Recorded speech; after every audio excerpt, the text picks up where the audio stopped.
예배 가운데 오신 여러분 환영하고 사랑합니다. 어느 곳에서 예배하든지 우리가 서로는 비대면 시대를 지내고 있지만 하나님은 대면하는, 하나님을 만나고 경험하는 예배가 되기를 바랍니다. 우리 묵상으로 하나님 앞에 기도하겠습니다.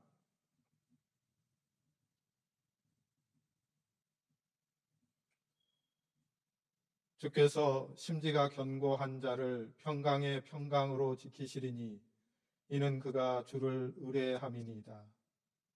너희는 여호와를 영원히 의뢰하라. 주 여호와는 영원한 반석이심이로다. 전능하신 하나님 아버지, 세상의 봄 기운으로 가득하게 주의 은혜로 채워주신 것을 감사합니다. 새날을 허락하신 하나님의 은총과 사랑에 감사를 드립니다. 새 봄을 맞은 감격으로 먼저 하나님께 경배하오니 우리의 예배를 받아 주시옵소서. 우리의 심령에는 답답함이 있을지라도 세상에 주님의 은총이 가득함을 고백합니다.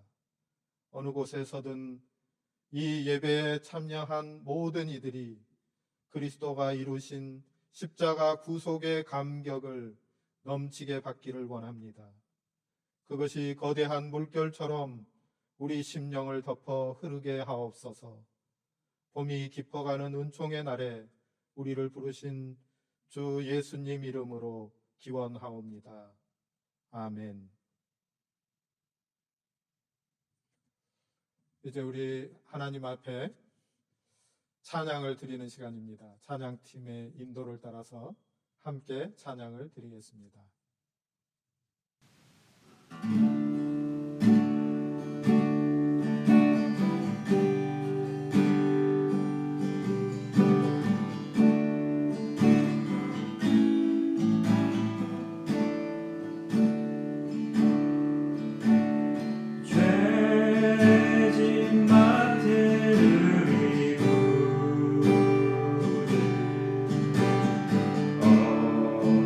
지주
진실하신 이런 진실하신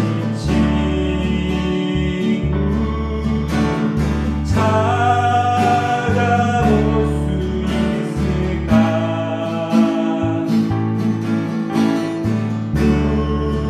우리 약함하시오니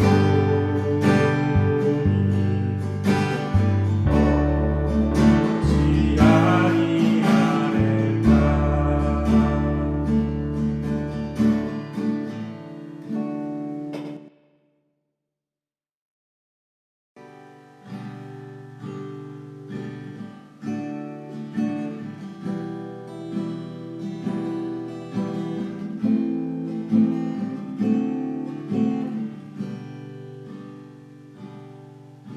우리에겐 소원이 하나 있네. 주님 다시 오실 그날까지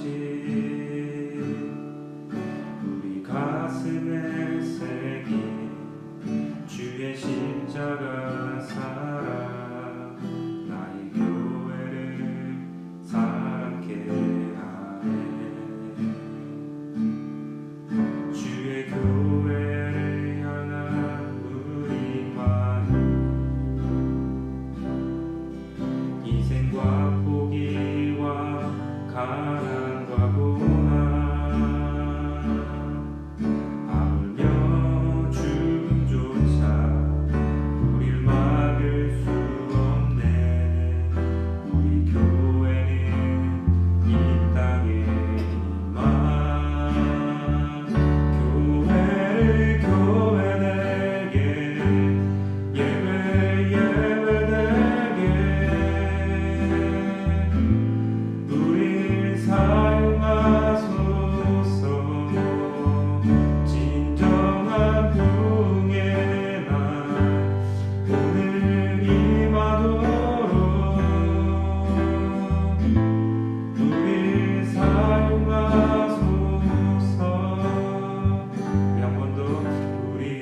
하나님께 모든 것을 감사합니다. 우리의 한 주간의 삶의 모습 가운데 주님의 은혜와 사랑이 가득하지만 또한 우리 자신의 모습을 살펴보면 부끄러운 것과 하나님 앞에 고백할 일들이 있는 것을 생각하게 됩니다. 우리 한 주간의 우리의 삶을 돌아보면서 회개의 기도를 침묵 가운데 혹은 조용한 음성으로 드리시기를 바랍니다.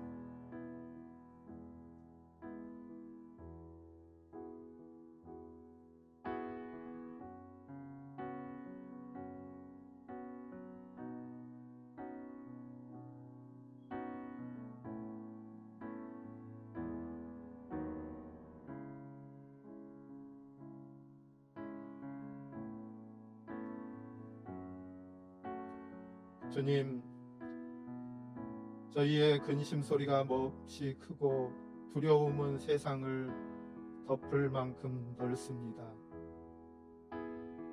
죄악으로 붙들고 끌어가는 힘이 얼마나 세고 거칠던지 저항할 엄두도 내지 못했습니다.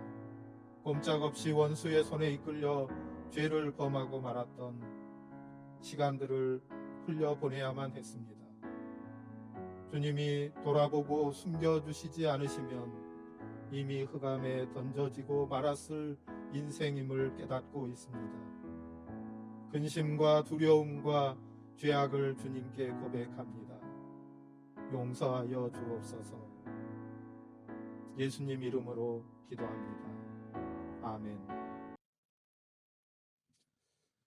이제 우리를 죄악으로부터 건져주시고 우리의 죄를 용서해 주시는 주님의 약속의 말씀을 들으시기 바랍니다. 기도를 들으시는 주여, 모든 육체가 주께 나아오리이다. 죄악이 나를 이기어 싸우니 우리의 죄가를 주께서 사하시리이다. 아멘. 이제 용서받은 기쁜 심령으로 우리의 신앙을 하나님 앞에 사도신경으로 고백드리겠습니다. 나는 전능하신 아버지 하나님, 천지의 창조주를 믿습니다. 나는 그의 유일하신 아들 우리 주 예수 그리스도를 믿습니다. 그는 성령으로 잉태되어 동정녀 마리아에게서 나시고 본디오 빌라도에게 고난을 받아 십자가에 못 박혀 죽으시고 장사된 지 사흘 만에 죽은 자 가운데서 다시 살아나셨으며 하늘에 오르시어 전능하신 아버지 하나님 우편에 앉아 계시다가 거기로부터 살아있는 자와 죽은 자를 심판하러 오십니다. 나는 성령을 믿으며 거룩한 공교회와 성도의 교제와 죄를 용서받는 것과 몸의 부활과 영생을 믿습니다. 아멘. 오늘 우리에게 주시는 하나님의 말씀은 잠언 1장 1절로 7절의 말씀입니다. 이제 하나님의 말씀을 제가 받들어 읽겠습니다. 하나님의 말씀을 잘 들으십시오. 다윗의 아들 이스라엘 왕 솔로몬의 잠언이라. 이는 지혜와 훈계를 알게 하며 명철의 말씀을 깨닫게 하며 지혜롭게 공의롭게 정의롭게 정직하게 행할 일에 대하여 훈계를 받게 하며 어리석은 자를 슬기롭게 하며 젊은 자에게 지식과 근신함을 주기 위한 것이니 지혜 있는 자는 듣고 학식이 더할 것이요 명철한 자는 지략을 얻을 것이라. 잠언과 비유와 지혜 있는 자의 말과 그 오묘한 말을 깨달으리라. 여호와를 경외하는 것이 지식의 근본이거늘 미련한 자는 지혜와 훈계를 멸시하느니라. 이것은 하나님의 말씀입니다. 하나님 감사합니다. 오늘 잠언의 말씀을 통해서 우리가 하나님의 말씀을 듣고 깨달아서 하나님의 이끄심에 우리 자신을 허용하기를 기뻐하라 하는 말씀을 나누려고 합니다. 우리가 지난 한 주간 동안 우선 잠언 1장에서 3장까지의 말씀을 읽었습니다. 잠언 말씀을 통해서 하나님께서 우리에게 들려주시는 하나님의 뜻을 알아듣기를 바랍니다. 아랍 속담 가운데 이런 말이 있다고 하는 것을 근래에 알게 되어서 여러분에게 소개합니다. 사람의 네 가지 종류가 있다. 사람을 네 부류로 나누면 이러한 사람들이 있다 하는 말인데요. 첫 번째는 알면서 알고 있음을 아는 사람. 이 사람은 지혜자이기 때문에 이 사람을 따라가라 하고 말해줍니다. 두 번째 종류의 사람은 알면서도 알고 있음을 모르는 사람입니다. 이 사람은 잠자는 사람이기 때문에 깨우라 하고 말합니다. 세 번째 종류의 사람은 모르면서 모르는 것을 모르는 자인데 이런 사람은 바보니까 멀리하라. 네 번째 종류의 사람은 모르는데 모르는 것을 아는 사람. 이런 사람은 어린이이니까 가르쳐라 하는 속담의 이야기입니다. 오늘 우리가 잠언의 말씀을 이제 들으려고 하는데 잠언이라는 말에 대해서 우리말로는 격언, 속담, 금언, 명언 이런 여러 가지 뜻들이 있습니다. 그런데 이 말의 뜻은 인생을 올바로 살아가는 데에 도움을 주는 어떤 짧은 말들을 가리키는 것입니다. 영어로는 proverb라고 하는데 이것 역시 똑같이 격언, 속담, 금언 이런 말들로 번역을 하고 있습니다. 그런데 이 말이 프로, 앞서다, 먼저라는 단어와 말을 합성해 놓은 그런 단어입니다. 그러니까 미리 말을 해주어서 경계하는 말이다. 경계하는 말씀이다 하는 것을 알 수 있습니다. 제가 근래에 이 말씀을 준비하면서 공부를 하면서 알게 된 것인데 잠언이라고 하는 이 한자어는 바늘 잠자에 말씀 원자를 쓴다고 하더라고요. 그러니까 바늘로 찌르는 말이라는 뜻이죠. 그러니까 바늘로 찔러서 깨닫게 하고 경계하게 하고 잠자는 영혼을 일깨우는 역할을 하는 것이 잠언이다 하는 것이죠. 이것은 단순히 어떤 좋은 말들을 모아놓은 것이 아니라 이 말씀들을 통해서 잠자고 있는 사람, 잠자고 있는 영혼을 일깨우는 역할을 하는 말씀이다 하고 우리에게 말씀해 주는 것입니다. 오늘 본문의 말씀 중심으로 우리가 하나님의 말씀인 이 잠언을 통해서 우리에게 주시는 유익이 무엇인가 하는 것들을 살펴보고자 합니다. 먼저 1절 말씀입니다. 여러분이 성경을 함께 가지고서 보시면서 말씀을 들으면 도움이 되겠습니다. 다윗의 아들 이스라엘 왕 솔로몬의 잠언이라 하였습니다. 이 1절 말씀은 잠언 전체를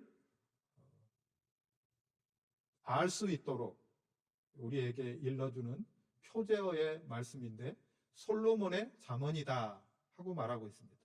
그런데 잠언 말씀을 계속해서 읽어가다 보면 대부분의 말씀들이 솔로몬에 의해서 주어진 것이다 하고 말하고 있지만 짤막짤막한 말씀들 가운데에 아굴의 잠언 혹은 르무엘 왕의 잠언 이런 말씀이 들어있고 또 더욱이나 한 곳에서는 히스기야 왕의 신하들이 이 잠언의 말씀을 수집하고 편집하였다 하고 기록하고 있는 것을 볼 수 있습니다.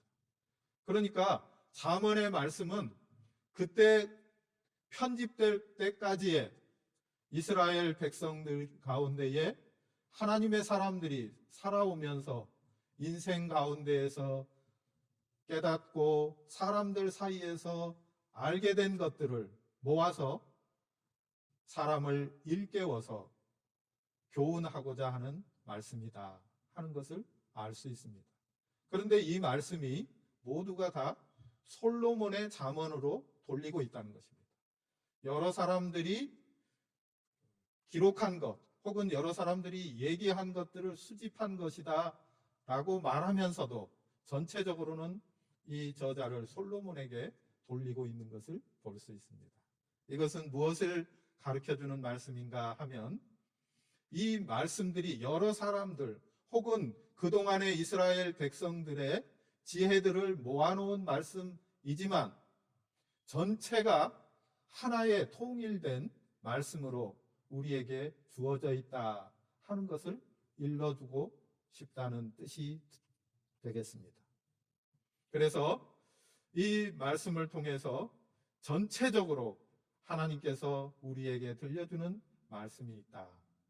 그런데 솔로몬의 잠언이다 이렇게 말하면서 솔로몬을 꾸며주는 말들이 앞서고 있는 것을 보게 됩니다. 첫째로는 다윗의 아들이라고 말했습니다. 이 다윗의 아들이라고 말할 때 우리가 몇 주 전에 들었던 말씀 가운데 다윗이 하나님의 성전을 건축하고자 하는 마음을 먹었을 때 나단과 이 일을 의논하게 되었습니다. 그때 하나님께서 나단에게 나타나셔서 다윗에게 전하는 말씀이 있는데 그것은 내가 나의 집을 짓겠다고 하지만 나는 그렇게 하도록 허락하지 않는다. 오히려 내가 너를 위하여 다윗의 집을 건축하겠다 하고 말씀하시는 부분을 보게 됩니다. 이것을 통해서 다윗의 가문을 일으켜서 하나님의 뜻을 이루시겠다 하는 것을 언약으로 허락해 주신 것입니다. 그런데 솔로몬의 잠언을 다윗의 아들이라고 표현함으로써 이 잠언의 말씀은 바로 이스라엘 언약 공동체의 전체에게 주시는 말씀 혹은 전체의 백성들이 하나님 앞에서 공동체적으로 신앙의 고백을 드리는 말씀이라고 이해할 수 있게 된다는 것입니다. 그 다음에는 이스라엘의 왕이라고 표현하였습니다. 여기서 나타내는 이스라엘의 왕이라고 말하면 우리는 어떤 생각이 듭니까?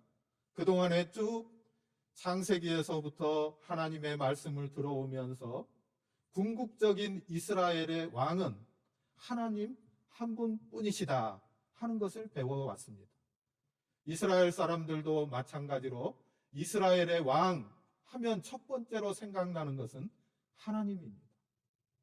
그러니까 이스라엘의 궁극적인 왕이신 야훼 하나님, 여호와 하나님께서 말씀하시는 지혜와 교훈의 말씀이다 하는 것을 깨닫게 됩니다. 그런데 우리가 처음에 나눈 그 아랍의 속담 혹은 여러 명언이나 격언들처럼 이 잠언이라고 하는 것은 사람들이 자기의 삶의 경험들 가운데에서 하나님을 만나게 된 것 혹은 사람들 사이에서 알게 된 여러 가지 것들을 포함하고 있다는 것을 우리는 알고 있습니다. 인간의 이성을 사용해서 사람들이 깨닫게 된 것을 후대의 사람들에게 교훈으로 남겨준 것이 잠언이라는 뜻입니다. 그러니까 하나님께서 우리에게 사람들에게 이성을 허락해 주셔서 경험한 그것들을 가지고 합리적으로 판단하고 또 어떠한 일이 일어나게 되었을 때 만나게 된 일이나 혹은 경험이나 문제들 앞에서 앞으로 일어날 일들이 어떤 것이겠다 하는 것을 추론하는 과정들을 거치는 이성을 활용해서 말씀이 주어지고 있다는 것입니다. 혹은 어떤 사람들은 책을 통해서, 공부를 통해서, 연구 가운데에서 알게 되고 발견한 일들을 지혜로 묶어서 후대의 사람들에게 교훈하기도 한다는 것이죠. 그런데 이것이 전체로 솔로몬의 지혜로 주어졌다, 이렇게 말씀함으로써 모든 이 지혜를 깨닫게 된 것은 바로 하나님으로부터 온 것이다. 사람에게 이성을 허락하신 분, 혹은 궁극적으로 얻게 된 모든 지혜들은 하나님께로부터 온 것이다 하고 우리에게 깨닫게 해주시는 말씀입니다. 조금 더 나아가 보도록 하겠습니다. 2절과 3절의 말씀입니다. 이는 지혜와 훈계를 알게 하며 명철의 말씀을 깨닫게 하며 지혜롭게, 공의롭게, 정의롭게, 정직하게 행할 일에 대하여 훈계를 받게 하며 하였습니다. 이 말씀을 통해서 잠언의 목적이 무엇인지를 우리에게 알게 해주십니다. 첫째로는 지혜가 말씀되고 있습니다. 이 지혜는 히브리 말로는 호크마인데, 이 지혜의 뜻은 첫째로는 관념적인 것이 아니라 삶의 경험들로부터 나온 것이고, 또한 그것들을 통해서 삶에 유용하게 쓰일 수 있는 실용적인 지혜를 뜻하는 말입니다. 하나님 말씀 가운데에 여호와의 지혜를 받은 부사렐과 오홀리압이 하나님의 성막, 하나님의 회막을 짓는 모든 일들을 감당할 수 있게 되었다. 그것들을, 그 모든 회막을 짓는 모든 일들의 지혜를 얻게 되었다. 그것을 실용적으로 쓸 수 있게 되었다 하는 말씀을 듣게 되는 것이죠. 그러니까 적용 가능한 실용적인 지혜를 가리키는 말이 되겠습니다. 두 번째로는 이 지혜라고 하는 것은 궁극적으로는 하나님께서 창조하신 것들을 바라보면서 하나님의 창조물 가운데에서 하나님을 알아볼 수 있는 능력을 가리키는 것입니다. 그러니까 하나님께서 지어주신 모든 세상 만물들을 바라보면서 그것들 안에서 하나님의 창조주 되심을 발견할 수 있는 능력입니다. 하나님을 의식하고 인식해서 하나님의 뜻을 행하며 살아갈 수 있는 능력을 가리켜서 지혜라고 말씀하시는 것이죠. 지혜와 훈계를 알게 한다 하였는데, 이 훈계라는 말씀은 기준이 있는, 그 기준을 가지고 바르게 한다라는 뜻을 가진 낱말입니다.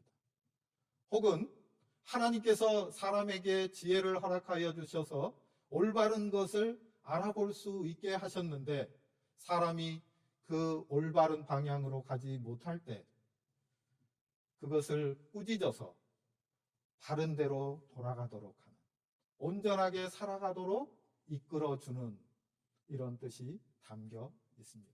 그러니까 이 훈계라는 말씀은 바로 꾸짖어서 올바르게 한다라는 뜻이 되겠습니다.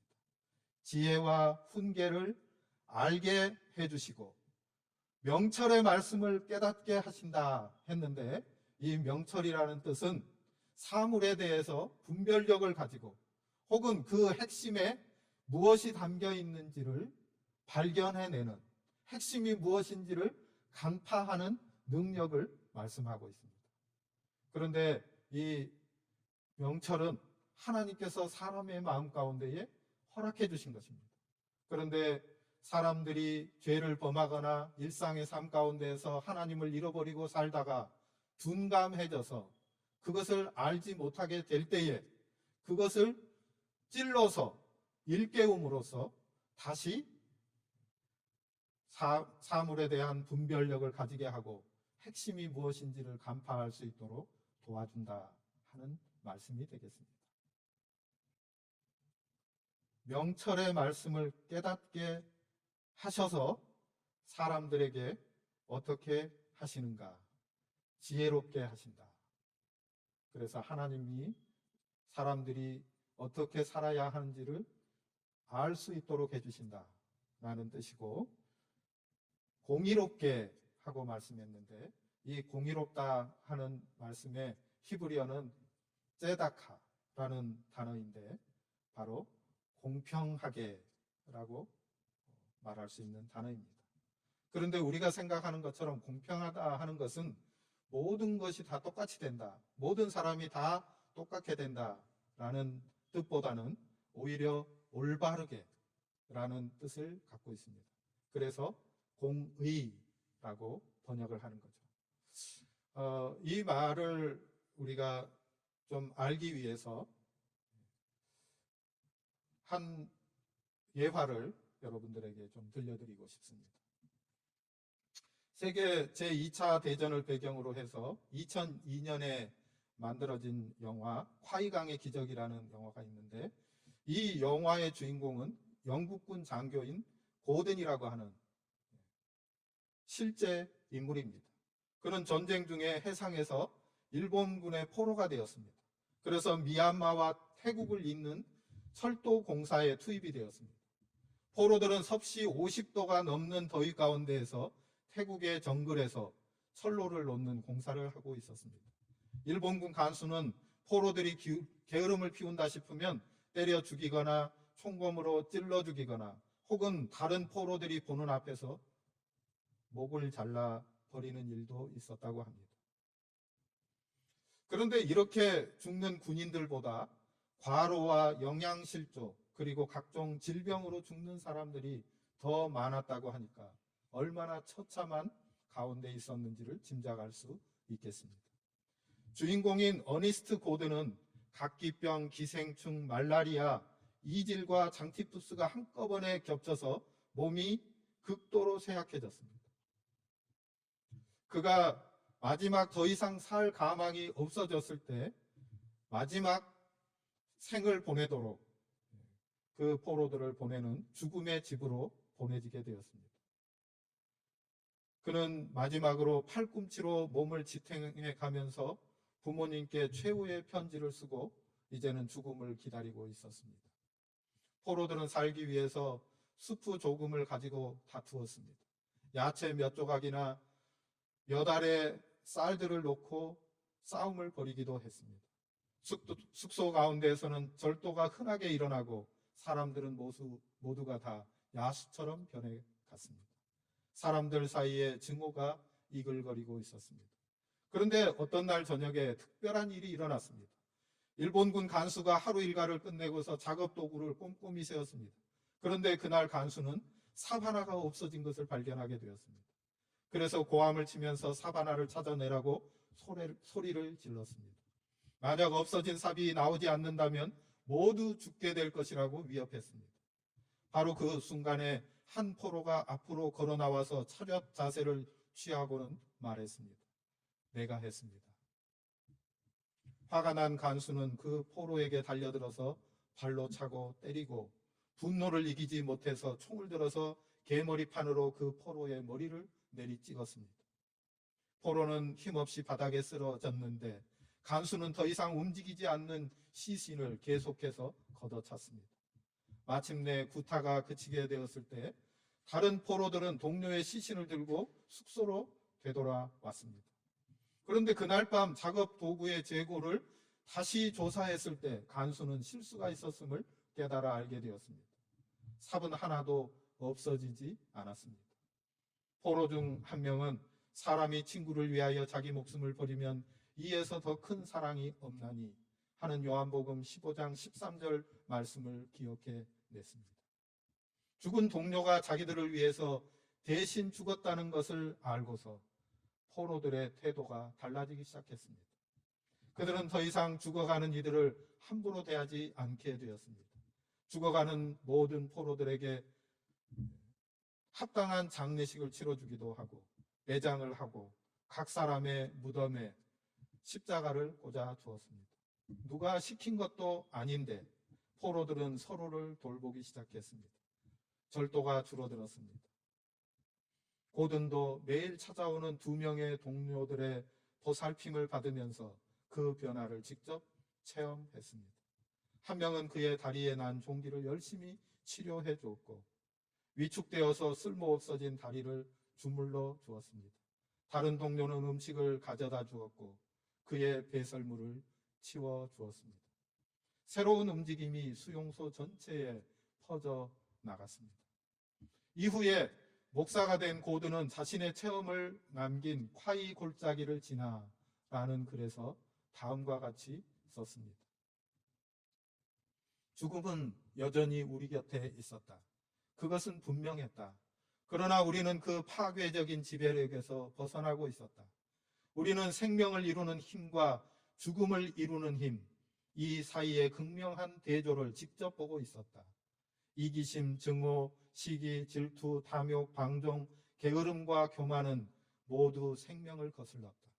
한편 사랑, 영웅적 행위, 자기 희생, 동정, 자비, 인격과 창의적 믿음은 생명의 본질이고 단순한 생존을 진정한 삶으로 바꾸어 놓았다.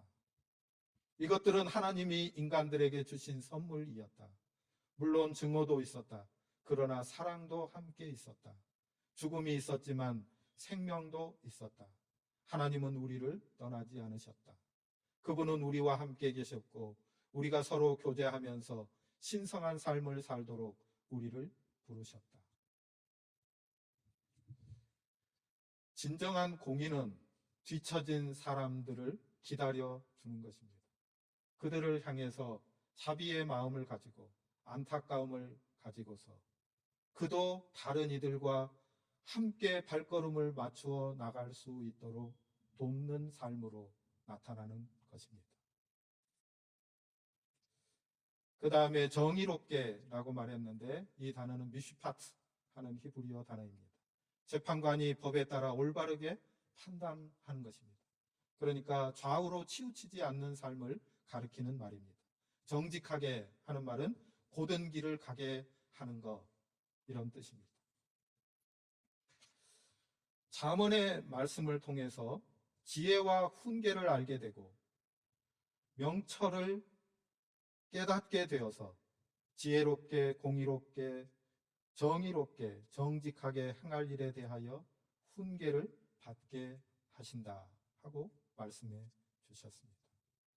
4절로 6절의 말씀입니다. 어리석은 자를 슬기롭게 하며 젊은 자에게 지식과 근신함을 주기 위한 것이니 지혜 있는 자는 듣고 학식이 더할 것이요 명철한 자는 지략을 얻을 것이라. 잠언과 비유와 지혜 있는 자의 말과 그 오묘한 말을 깨달으리라. 아멘. 여기에서는 대꾸가 나오고 있는데 어리석은 자와 젊은 자라고 말하고 있습니다. 이 사람은 어떤 사람이냐 하면 경험이 많지 않아서 아직 순수하고 순진한데 뭔가 잘 모르고 속 안에 연글지 않은 단단함이 없는 이런 뜻이 되겠습니다. 그러니까 자기 정체감이 아직 세워지지 않은 이런 뜻이죠. 제가 예배를 시작하면서 이사야 23장의 말씀을 읽었습니다. 주께서 심지가 견고한 자를 평강의 평강으로 지키시리니 이는 저가 주를 의뢰함이니이다 하였습니다.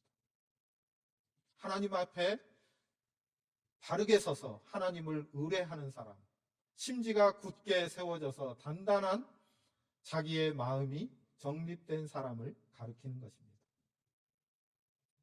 그런데 이런 단단함이 형성되지 않은 이라는 뜻인데 이 말을 바꾸어서 말하면 어떤 뜻이 되냐면 가능성으로 열려진 하는 뜻입니다.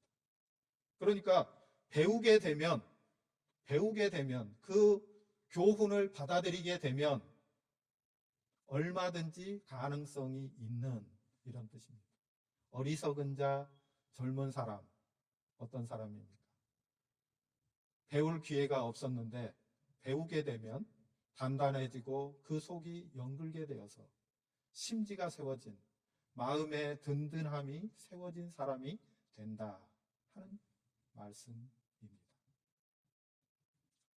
여러분, 사단은 엄청나게 부지런하다 하는 것을 우리가 꼭 알아야 되겠습니다.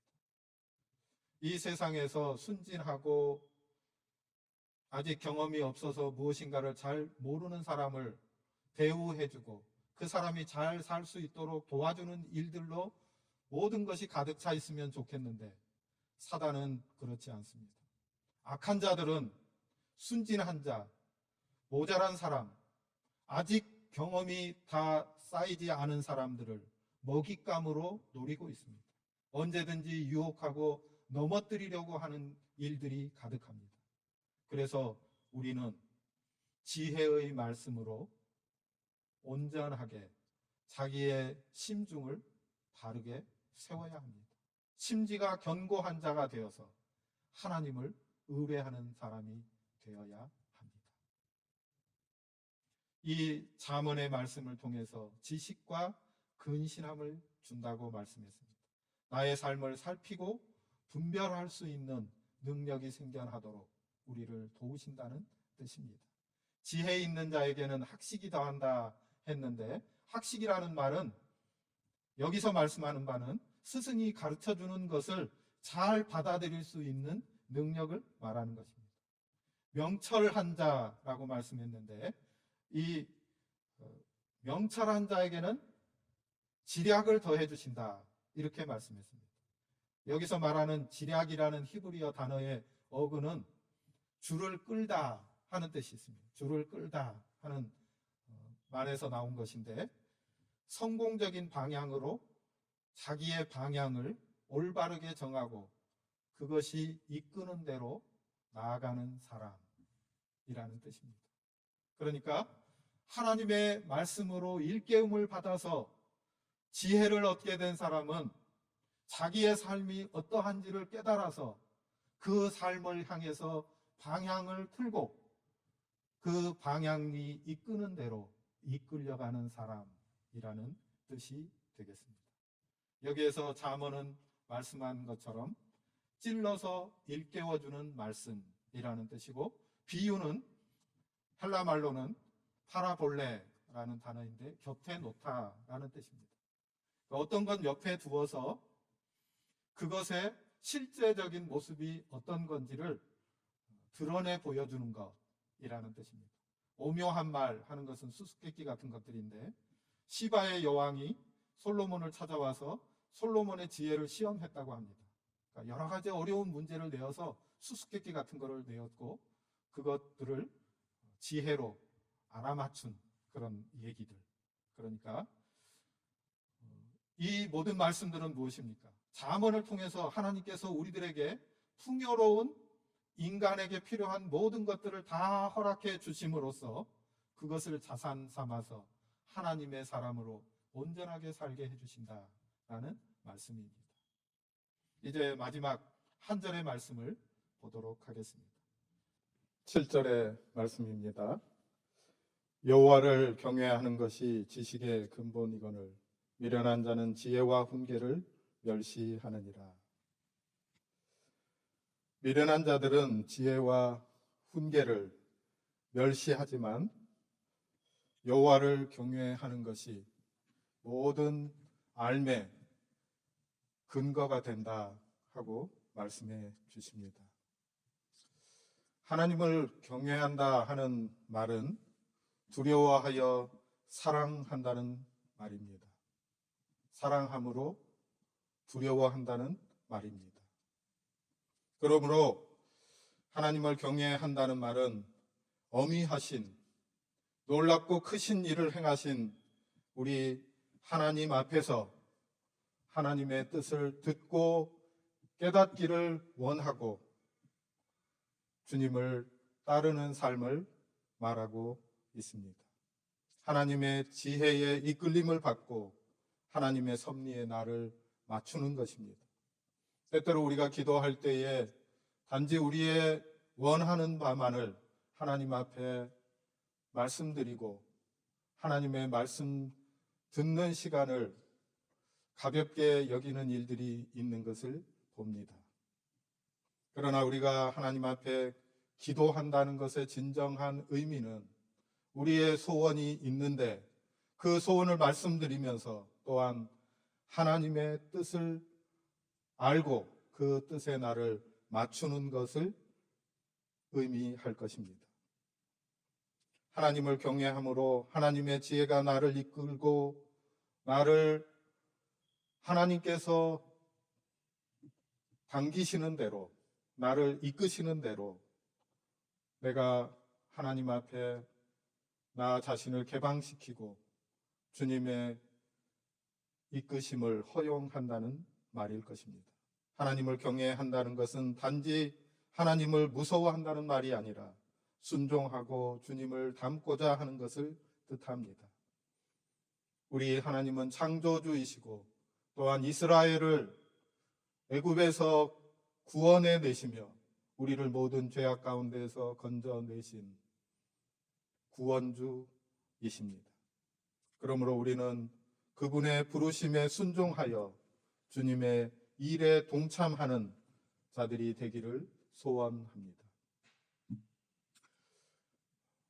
먼저 말씀드릴 때 공의를 말씀드리면서 공의가 단지 공평하게 되는 것이 아니라 하나님께서 어그러지고 뒤처지고 힘들어하는 자들을 불쌍히 여기시고 사랑하시고 그들에게도 다시 기회를 주시도록 기회가 그들에게 허용되도록 주님이 베푸시는 사랑 그것이 포함된 정의라고 말씀드렸습니다. 오늘 우리들의 삶 가운데에도 이러한 삶이 있기를 바랍니다. 제가 지난 주간에 말씀을 전하면서 저의 소원이 하나님의 말씀을 듣고 깨닫고 그 말씀에 이끌리는 것이라고 말씀드렸습니다. 또한 우리 성도들을 위한 저의 기도의 소원 가운데 우리 모든 성도들이 하나님의 말씀을 듣고 스스로를 속이는 자가 아니라 그 말씀을 들은 대로 깨닫고 변화되어서 그 말씀을 따라가는 자가 되는 것이라고 말씀드렸습니다. 오늘 잠언을 통해서 하나님께서 우리에게 주시기를 원하시는 말씀이 이와 같습니다. 지혜와 훈계를 받고 깨닫고 변화되어서 주님의 이끌리심에 순종하는 삶을 살라고 우리를 초대하는 말씀입니다. 사랑하는 여러분, 주의 은혜가 우리와 함께 있고 주의 도우심으로 말미암아 우리가 변화를 받아 주님의 이끄심에 순종하는 삶이 되기를 간절히 소원합니다. 기도하겠습니다. 하나님 아버지, 은혜를 감사합니다. 저희 가운데에 지혜와 훈계의 말씀을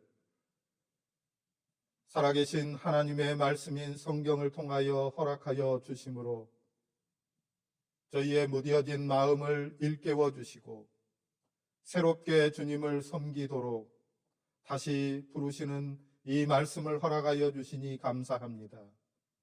저희의 일상의 삶 가운데에 주의 말씀이 들려지게 하여 주시고 그 말씀을 듣는 대로 깨달아 알게 하시고 변화를 받아서 주님을 섬기며 주님이 사랑하는 모든 사람들을 사랑하는 삶으로 부르시는 우리 주님의 그 뜻에 순종하는 자들이 되게 하여 주옵소서.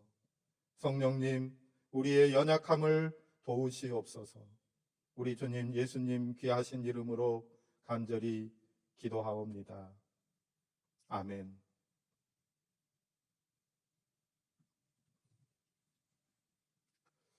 교회 소식 잠시 전해드립니다.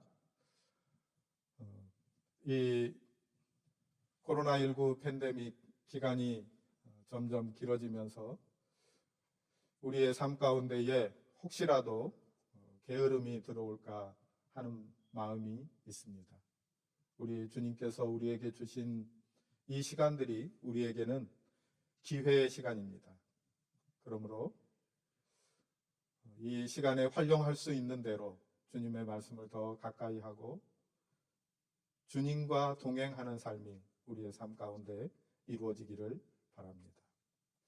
교회에서 매일 아침 월요일부터 금요일까지 성경을 함께 듣고 읽는 시간을 준비했습니다. 수요일 저녁에 수요 기도회가 있습니다. 또 구약 역사서의 말씀을 공부하는 성경 공부 시간이 준비되어 있습니다.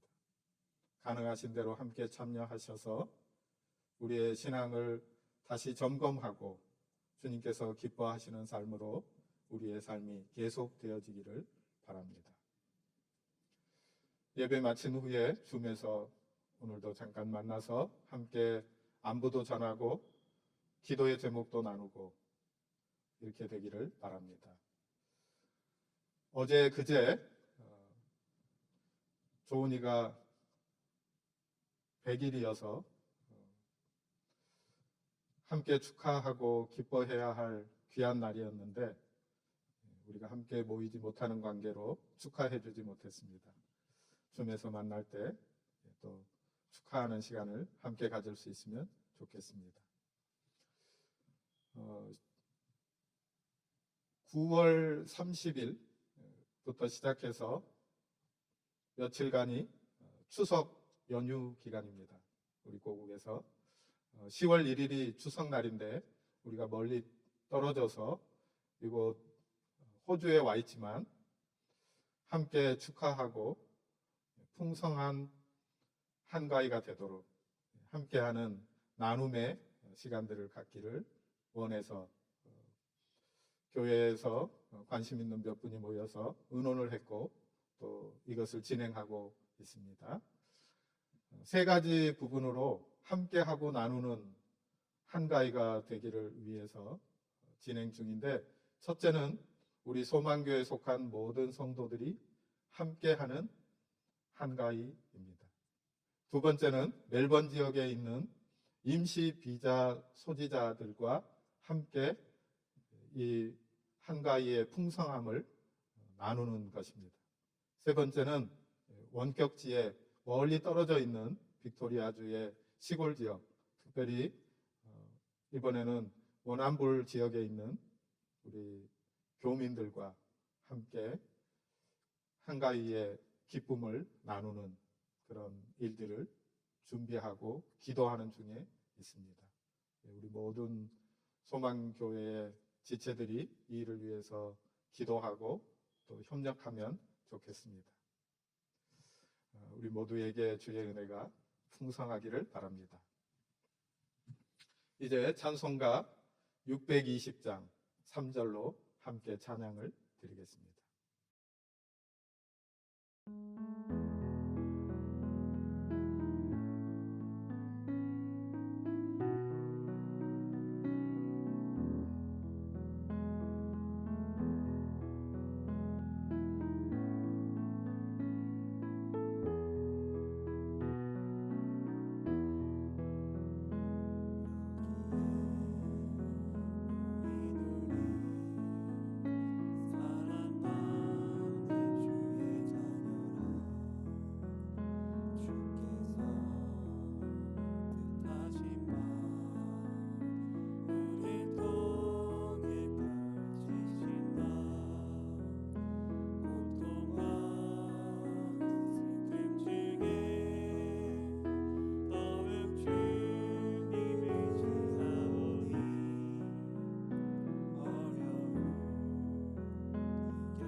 기도하겠습니다.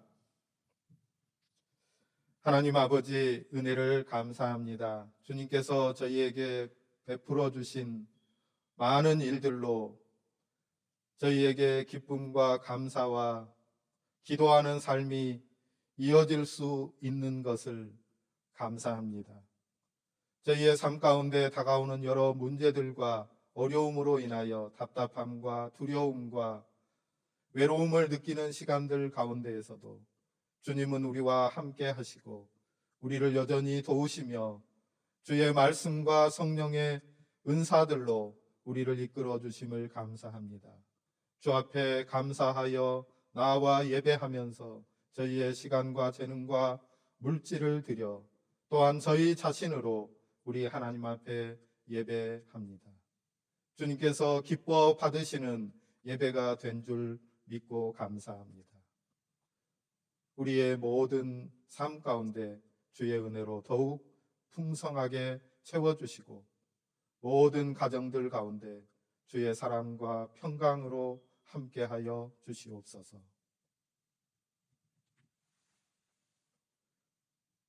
우리 주님 예수님의 은혜와 아버지 하나님의 사랑과 보혜사 성령님의 교통하심이 각자의 있는 곳이지만 우리 하나님 앞에 함께 모여 주님을 찬양하고 기뻐하며 주의 말씀으로 은혜를 나누는 사랑하는 모든 성도들과 가정과 교회와 민족 위에 이제로부터 영원토록 항상 계시기를 간절히 축원합니다.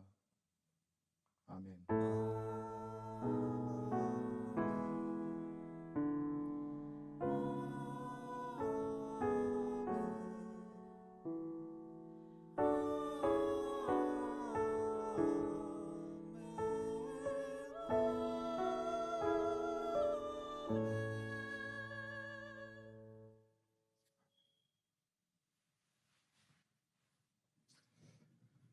감사합니다. 우리 줌에서 또 잠시 한번 뵙도록 하겠습니다.